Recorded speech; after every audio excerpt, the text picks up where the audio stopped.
Gender बजेटचा.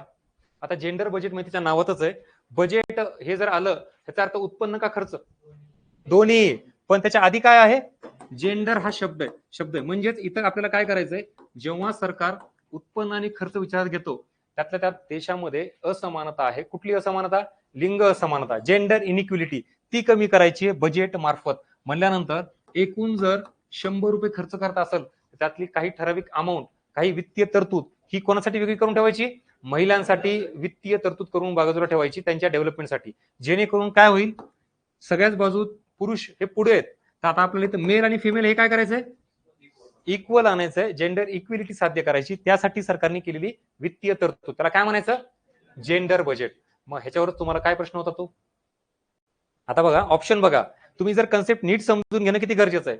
देशातील सर्व नागरिकांच्या विकासासाठी वित्तीय तरतूद करणे, का बरं चुकीचं आहे,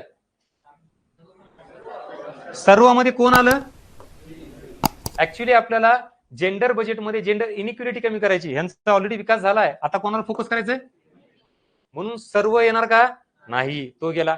मानव विकासासाठी वित्तीय तरतूद करणे, ह्युमन हा शब्द कोणासाठी वापरला जातो, दोघांसाठी, तोही ऑप्शन गेला. पण लक्षात घ्या ते ऑप्शन चुकीचे होते का, तरीही आपल्याला ते ऑप्शन इलिमिनेट करावं लागले. आता वर दोन ऑप्शन काय होते मग, अधिक लिंग समान समाज, असमान समाज, ते वाले ऑप्शन होते. आपल्याला काय करायचं आहे, समाज कसा निर्माण करायचा आहे, अधिक लिंग समान समाज निर्माण करण्यासाठी वित्तीय तरतूद करणे, तो क्वेश्चन होता तुमचा, आणि त्याला काय म्हणायचं मग, जेंडर बजेट.